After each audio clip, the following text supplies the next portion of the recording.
사건 사고입니다. 한 주택이 시뻘건 불길에 뒤덮여 있습니다. 어제 저녁 7시 20분쯤 전북 고창 신림면의 한 단독 주택에서 불이 나 사망자가 발생했는데요. 이 불은 1시간 20분여 만에 완전히 꺼졌지만 주변은 연기로 가득 찼고 주택은 이렇게 모두 불에 탔습니다. 이런 가운데 부부 중 40대 여성이 뒷마당에서 숨진 채 발견됐고 50대 남성은 어깨 부위에 화상을 입어 병원으로 이송됐습니다. 경찰은 목격자 진술 등을 토대로 화재 경위를 파악하는 한편 부검을 통해 여성의 정확한 사인을 파악할 예정입니다. 다음 사건 보시죠. 지난 2004년 8월 강원 영월 농민의 사무실에서 영농조합법인 감사가 살해되는 이른바 영월 농민의 살인 사건이 발생했습니다. 당시 범인 검거에는 실패했는데요. 20년 동안 장기 미제로 남았던 이 살인 사건의 피고인 1심에서 중형을 선고받았습니다. 춘천지법 영월지원은 살인 혐의로 기소된 60살 A씨에게 무기징역을 선고했습니다. A씨는 당시에도 영의성상에 올랐지만 당일 촬영한 물놀이 사진을 제출해 수사 대상에서 제외가 됐고 이 사건은 장기 미제로 남았습니다. 재판부는 현장에 남긴 족적에서 나타난 마모흔과 긁힘 흔적 등을 토대로 국과수의 분석 결과를 주요 증거로 인정했습니다. 마지막 사건입니다. 서울 명동의 한 의류 매장입니다. 보기에는 굉장히 평범해 보이죠. 그런데 이 문 안쪽으로 들어가게 되면 구석에 이렇게 고개를 낮추고 숙여야 들어갈 수 있는 작은 비밀 공간이 보이게 됩니다.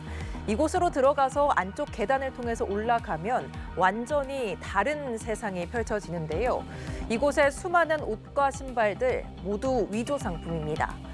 이 벽장 속에 위조 상품들을 해서 비밀 매장을 운영하던 일당, 명동 일대에서 외국인을 상대로 위조 상품을 판매해서 수억 원을 챙긴 혐의를 받습니다. 자세한 내용 임광빈 기자입니다.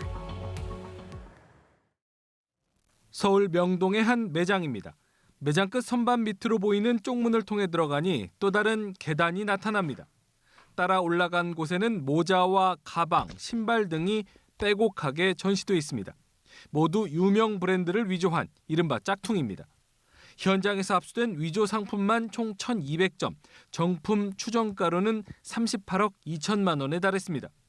단속을 피하기 위해 실제 영업장에는 정상 제품만 진열했고 SNS를 이용해 외국인 손님을 끌어모았습니다. 인스타그램 등을 통하여 광고를 보고 찾아오는 외국인을 대상으로 비밀 매장으로 안내하여 사법 당국의 수사를 피해왔습니다. 이 같은 방법으로 지난 1년 동안 얻은 순이익만 1억 5천만 원. 지난 6년 동안 상표법 위반 혐의로 이미 5차례나 적발됐지만 벌금은 1,200만 원에 불과했습니다. 업주 A씨는 가중 처벌을 피하기 위해 바지 사장을 내세웠고 매장도 바꿔가며 장사를 이어왔습니다. 서울시 민생사법경찰국은 업주 A씨 등 2명을 형사 입건하고 위조 상품을 모두 압수했습니다. 또 최근 SNS를 통해 위조 상품이 은밀하게 거래되는 만큼 시민들의 적극적인 신고와 제보를 당부했습니다. 연합뉴스TV 임광빈입니다.